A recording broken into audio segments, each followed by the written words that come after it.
Has Martin Scorsese outdone himself? Welcome to WatchMojo, and in this installment of Versus, we're pitting The Irishman against Goodfellas. As far back as we can remember, Goodfellas has always been Scorsese's crowning contribution to the crime genre. Almost 3 decades later, however, the director has quite possibly made his magnum opus with The Irishman. Which film is a better representation of Scorsese's work, which is the more intriguing exploration of the mob world, and which came the closest to hitting its target? Well, let's find out. As far back as I can remember, I always wanted to be a gangster. Round 1. Protagonist. The Irishman centers on Frank Sheeran, played by Robert De Niro, a truck driver turned hitman. We see Sheeran transition from a ruthless thug to a frail old man as he recounts his epic life story, although it's unclear who exactly he's telling it to. A journalist? A priest? The FBI? Would you like to be a part of this history? Yes, I would. Whatever you need me to do, I'm available. The most likely answer is that Sheeran's talking to himself, reflecting on his sins. There's a difference between feeling remorse and actually atoning for one's misdeeds, though.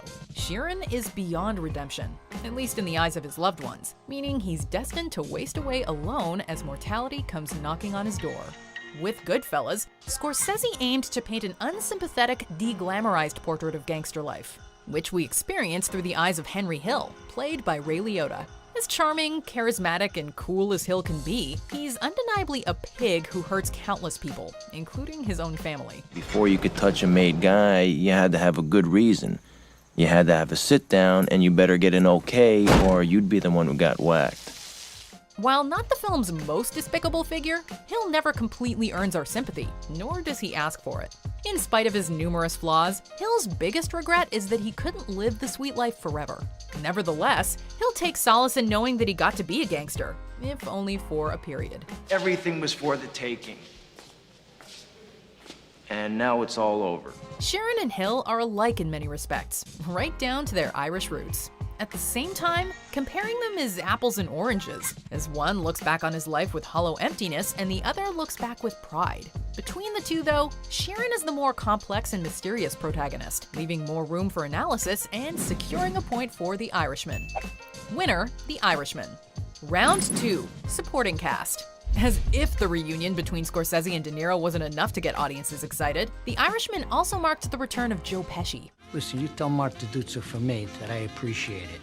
And everybody's gonna appreciate it. It's a good thing. While once again playing a mobster, Russell Bufalino can be seen as an against-type role for the usually hot-headed Pesci, who manages to be calm yet menacing. The day our trucks stop, America stops! In his first collaboration with Scorsese, Al Pacino gives his best performance in years as Jimmy Hoffa, who bridges the gap between the political and criminal underworlds. The names just keep coming with Bobby Cannavale, Harvey Keitel, Stephen Graham, and even Ray Romano making the most of their screen time. How'd it go? It was a little touch and go for a little bit, but at the end, fine. Before he played an Irish truck driver, Robert De Niro naturally slipped into the role of James Conway, an Irish truck hijacker. Conway may command every room he enters in Goodfellas, but the spotlight truly belongs to Joe Pesci as Tommy DeVito. Funny how? I mean, funny like I'm a clown, I amuse you, I make you laugh. In a rapid-fire performance that won him an Academy Award, Pesci creates an unpredictable character who leaves everybody walking on eggshells. You know, it reminds me, I need this knife. I'm gonna take this, it's okay? Okay, yeah, just need it for bring a it while. back though, you know. Lorraine Bracco also received an Oscar nomination for her performance as Karen Hill, whose attraction to Henry is almost like a cocaine addiction. The cast is rounded out with brilliant character actors, some of whom would later evolve into full-fledged movie stars. I know there are women like my best friends who would have gotten out of there the minute their boyfriend gave them a gun to hide. But I didn't. It's hard to find fault in either of these masterful ensembles, although one area Goodfellas clearly has the Irishman beat is in female representation. The most prominent woman in The Irishman is Anna Paquin as Sheeran's daughter, who barely gets any lines.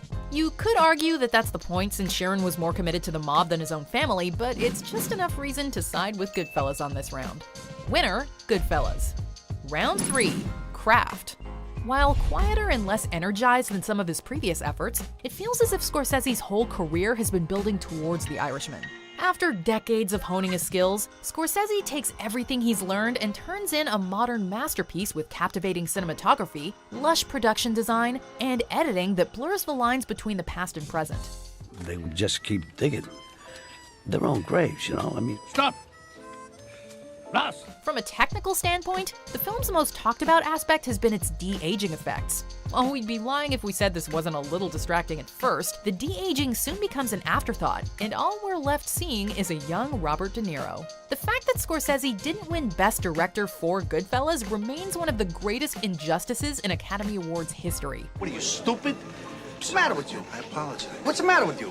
Whether the characters are sitting around a table eating pasta or disposing of a body, Scorsese makes the audience feel like flies on the wall, bearing witness to every moment. How you doing, Gino? All right, good.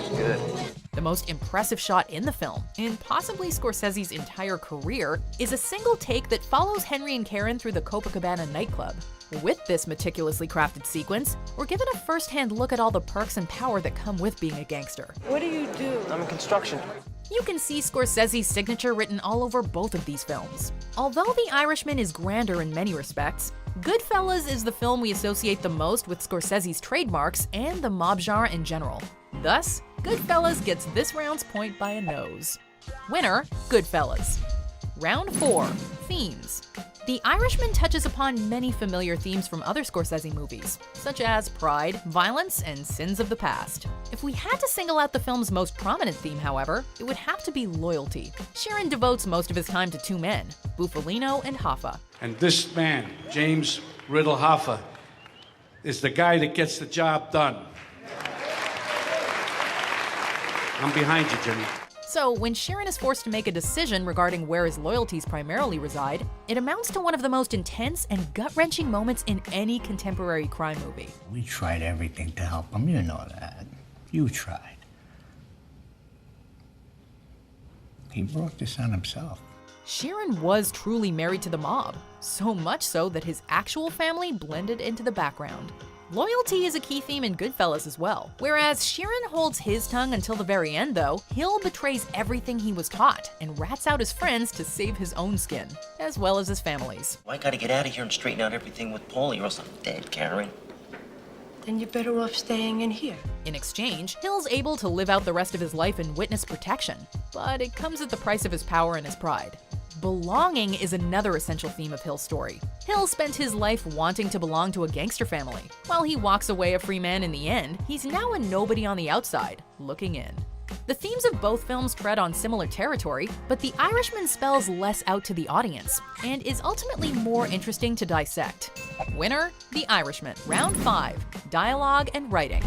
In an era when the genre has been parodied to death, it's not easy to write mobster dialogue without sounding cliched and redundant. Just look at Gotti. it's gonna be the way I say it's gonna be. Yet screenwriter Steven Zaillian was more than up to the task with The Irishman, penning a witty, thrilling, and at times even Shakespearean script. I heard you paint houses. Yes, sir, I do, and I also do my own carpentry. By far the most memorable exchange in the film is between Sheeran and Hoffa when they first speak to each other on the phone.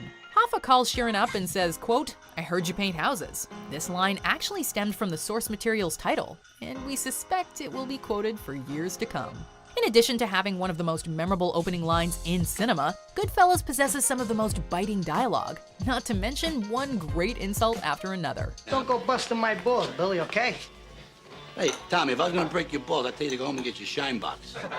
Scorsese worked on the screenplay with the book's author, Nicholas Pileggi, although he gave his actors plenty of room to improvise. The freedom to ad-lib and input from the cast gave us the immortal funny how scene, in which a minor comment escalates into a potentially life-threatening situation. How do I know? You said I'm funny. Everything about the way these people talk comes off as natural, amounting to an authentic look behind the mafia's curtain. As well written as The Irishman is, time will only tell how quotable it becomes. With Goodfellas, there were a dozen lines we found ourselves repeating walking out of the theater, and we're still repeating them to this day. This round's winner is Goodfellas, and if you disagree, call 212-555-HAIR. Winner, Goodfellas. It's hard to top perfection, and while The Irishman comes close, Goodfellas remains Scorsese's definitive mob movie with a final score of 2-3. Do you agree with our picks? Check out this other recent clip from WatchMojo, and be sure to subscribe and ring the bell to be notified about our latest videos.